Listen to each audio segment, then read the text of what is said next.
Dua perguruan silat terlibat bentrok di kota Madiun, Jawa Timur. Bentrokan antar perguruan silat ini terjadi di beberapa lokasi, di antaranya di Jalan Basuki Rahmat, kawasan sekitar Stasiun Besar Madiun, hingga di Jalan Cadi Sewu. Sejumlah sepeda motor rusak dan seorang pesilat terluka akibat bentrokan. Bentrokan baru terhenti setelah aparat kepolisian dan TNI datang melerai. Bentrokan berawal ketika massa dari salah satu perguruan silat menggelar halal bihalal dan berkonvoi di kota Madiun. Namun dalam perjalanan, massa perguruan silat lainnya juga melintas hingga terjadi bentrokan. Warga menyesalkan kurangnya antisipasi dari pihak kepolisian karena ini merupakan bentrokan antar perguruan silat yang kedua dalam sepekan terakhir.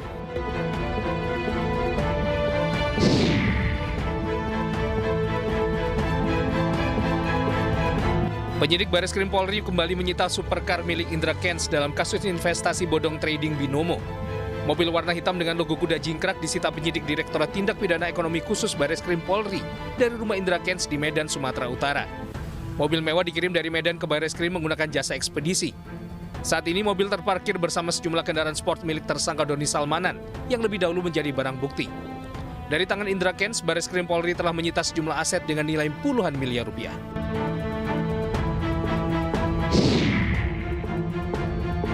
Panglima TNI Jenderal Andika Perkasa menyebut 10 anggota TNI yang menjadi tersangka dalam kasus kerangkeng manusia milik Bupati Langkat nonaktif. Jumlah ini bertambah dari sebelumnya 9 tersangka yang sudah ditetapkan. Panglima memastikan proses hukum terhadap 10 anggota TNI aktif tetap berjalan. Sebelumnya, Panglima telah menggelar audiensi dengan tim Komnas HAM dan LPSK yang juga menghadirkan saksi serta keluarga korban. Panglima mengimbau saksi dan korban tak perlu takut akan ancaman dan intimidasi. Hasil penelusuran Komnas HAM dan LPSK menemukan bahwa kerangkeng manusia telah merenggut korban jiwa. Tim juga menemukan indikasi penyiksaan hingga perbudakan yang dilakukan di kerangkeng milik Bupati Langkat nonaktif. Lebih lanjut, ada keterlibatan personel TNI dan Polri dalam kasus ini.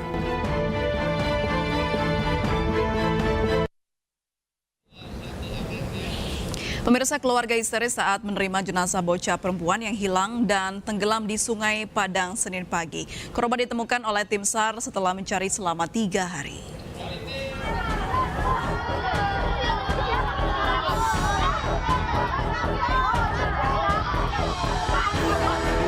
Isak tangis keluarga Yuanda Tiara Situmeyang menyambut kedatangan jenazah korban di rumahnya di Desa Gelang Seiserima, Kabupaten Serdang Berdagai, pecah.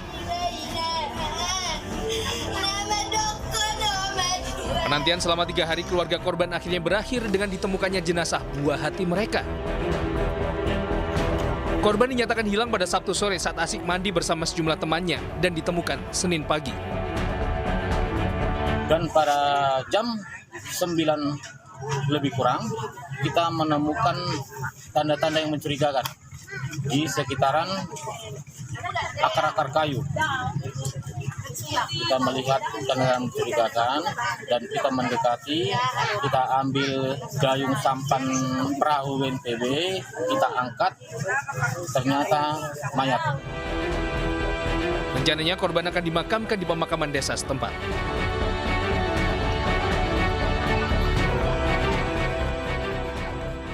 Sebuah mobil dump truck tanpa nomor polisi terbalik di ND Nusa Tenggara Timur. 2 orang tewas dalam kecelakaan tersebut.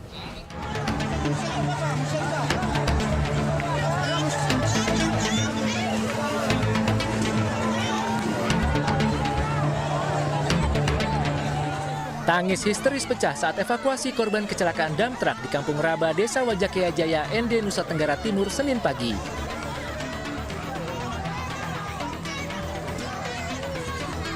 Mobil yang bergerak dari arah ND ini terbalik di depan rumah warga. 2 orang tewas akibat kecelakaan ini. Korban merupakan seorang balita berusia 3 tahun dan bayi yang baru berusia 6 bulan.